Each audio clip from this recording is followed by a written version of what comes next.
Hola a todos, ¿qué tal? ¿Cómo están? A todos los que hemos cambiado de país en algún momento de nuestras vidas, nos queda una profunda huella de nuestro país natal. Huella que con el paso de los años va deformándose, convirtiéndose en algo ideal, pero desgraciadamente muy lejos de la realidad. Este es el caso de nuestro invitado de hoy, el artista mexicano Eduardo Zamora, quien plasma en su trabajo un universo fantástico impregnado de reminiscencias de su pasado, lejano allí en México.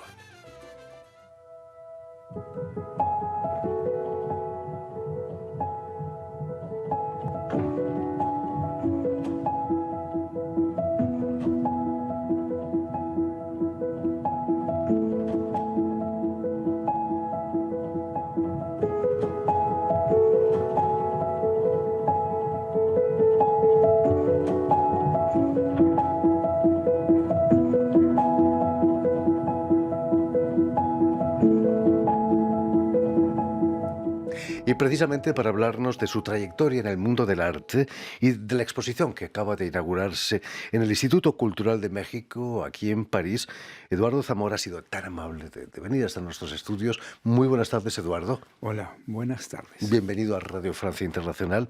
Has venido maravillosamente acompañado por el artista chileno Carlos Aresti, compañero de fatigas artísticas aquí en París desde hace 50 años ya, ¿no? 54.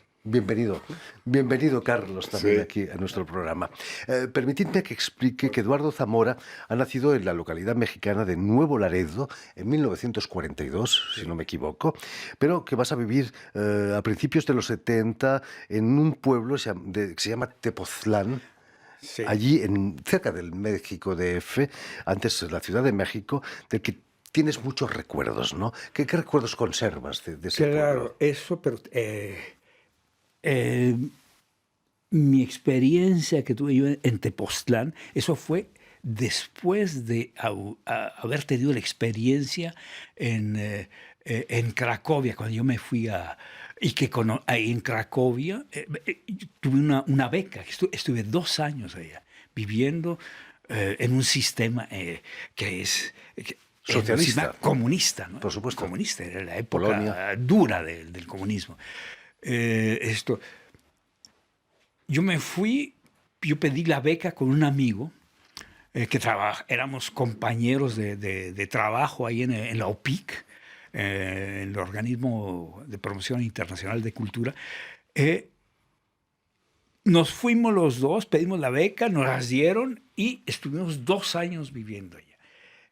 Y allí, durante esos 2 años, claro, pues estuve trabajando, tanto que artista. Ya había acabado la Escuela de San Carlos, que es la Escuela Nacional de Artes Plásticas de México. Y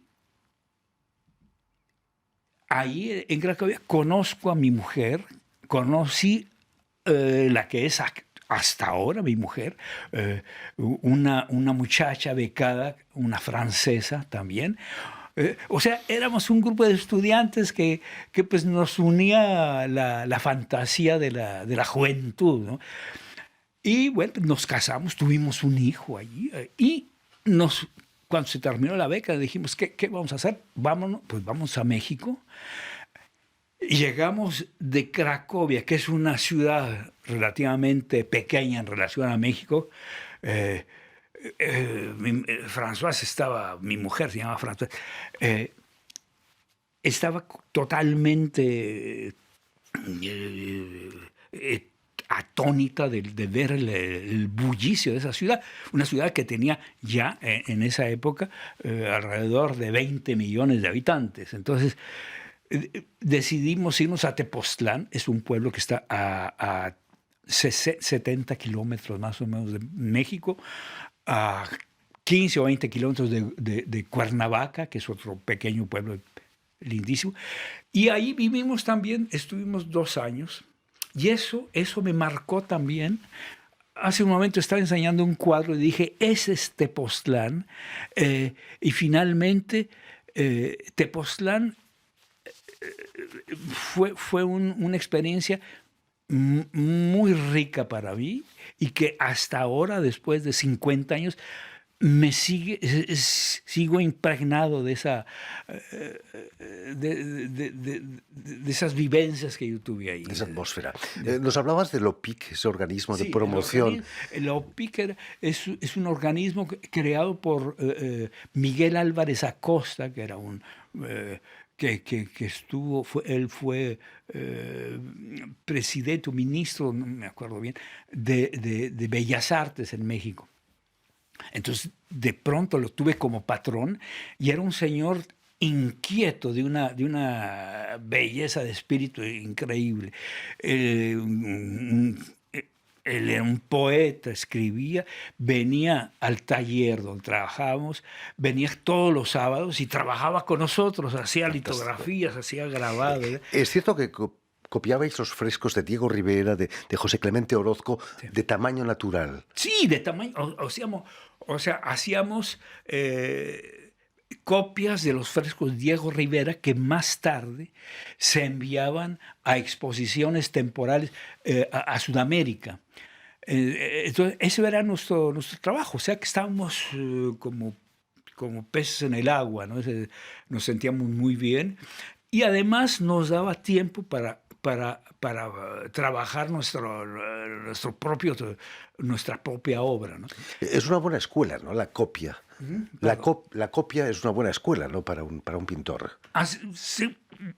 Sí, nada más que, bueno, la cuestión de la copia, ya casi nadie hace copias, se hacían antes, ¿no? Eran como los yesos que nos ponían esculturas allá y había que hacer, que yo creo que actualmente es lo que le falta un poco a la juventud, porque se van a una especie de... En fin, yo no quiero criticar a los jóvenes, ¿no? Yo también fui muy inquieto, ¿no? Pero aquí hay unas inquietudes así como... hay quieren llegar al triunfo en 2 horas, ¿no? Claro. Como dicen, a la gloria por la pena un poco. Como Andy Warhol. Andy Warhol hizo eso precisamente.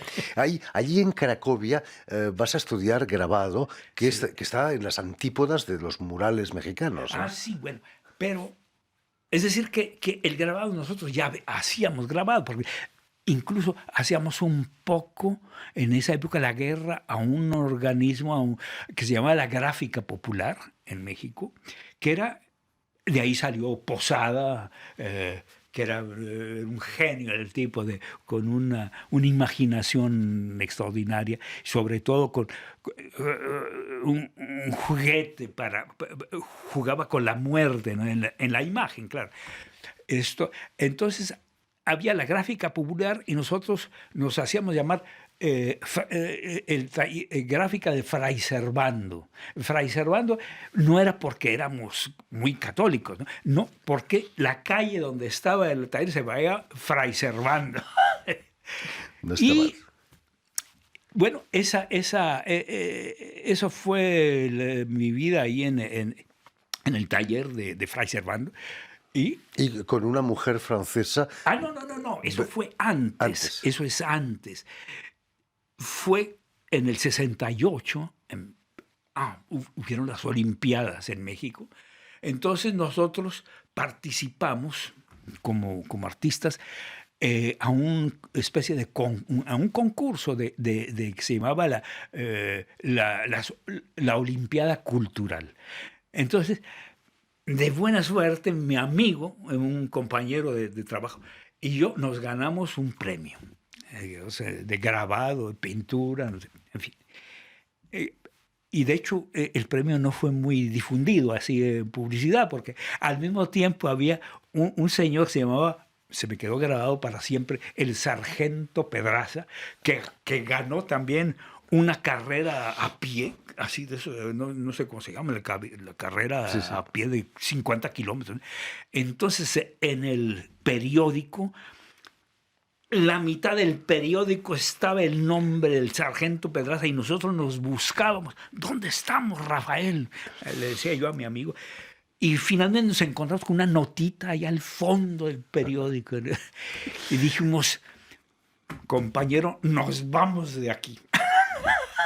Vamos a pedir una beca. Y desde 1973, hace 50 años ya vives aquí en Francia. Sí, Imagino, eso fue después de que nos dieron la beca, que estuvimos 2 años en Polonia. Cracovia. Regresamos a México y después me vine aquí en 1973 a París. imagino que empujado por tu mujer, de alguna manera, ¿no? Sí, porque mi mujer, como vivíamos cerca de un lugar que se llama Cuernavaca, dice, es la primavera eterna. Y es verdad que mi mujer se ponía muy melancólica cuando veía las hojas de los árboles y me decía, oye, ¿cuándo se caen las hojas aquí? Le digo, nunca. Aquí es la eterna primavera. Y se me ponía triste. Y yo quiero ver un poco de nieve. Le digo, pues si quieres, vámonos al Popocatépetl. No le bastaba el poco. Sí. Fue en París donde conoces a Carlos Aresti, imagino, ¿no? Nos conocimos con Carlos en el año de 1980, sería, cuando eligió, yo también estaba. Es extraordinario que haya ganado el Partido Socialista con Mitterrand, ¿sabes?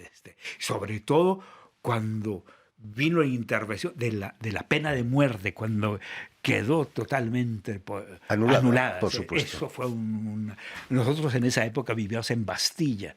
Entonces en Bastilla era una fiesta. Yo no sé, ciertamente tú estuviste en esa fiesta. Carlos Aresti, ¿qué recuerdos te quedan de tu encuentro con Eduardo? Así fue muy, bueno, siempre cuando nosotros los encontramos hasta ahora. Es una amistad que teníamos de continente, podría decir. Está muy lejos México de Chile. Sí. Chile ya tiene como 6.000 y tantos kilómetros. Nosotros tenemos 7 o 8 horas de avión. ¿De dónde a dónde? De Santiago de Chile a México. ¿A mí? Creo. Sí, más o menos. ¿Qué era Magia Imagen? No, mira, fue un grupo que se formó espontáneamente en una exposición que se hizo en el Grand Palais, justamente cuando Mitterrand, festejábamos un poco, una manera de festejar a nosotros los latinos, los latinoamericanos, de festejar el triunfo de Mitterrand.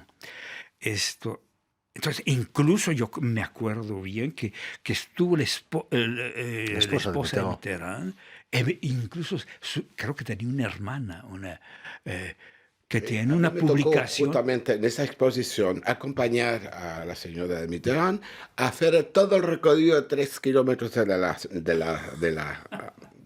recorrido del Grand Palais. Y hablamos, y fue una señora extraordinaria porque conocía muy bien la cultura de la América Latina. Y bueno, como yo venía de Chile, había estado en Chile, o sea, ella conocía perfectamente a Pablo Neruda y todos los grandes que pasaron por acá.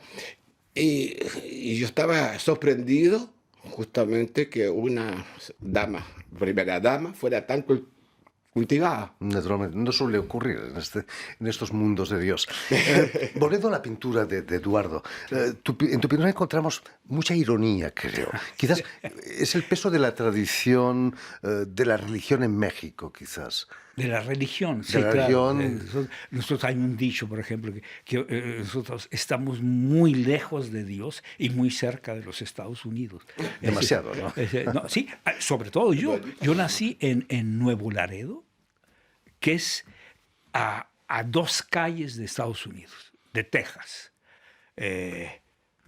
Entonces, desde que era niño yo veía... cuando era niña era en los años 43, 44, y es un poco viejo, ¿no?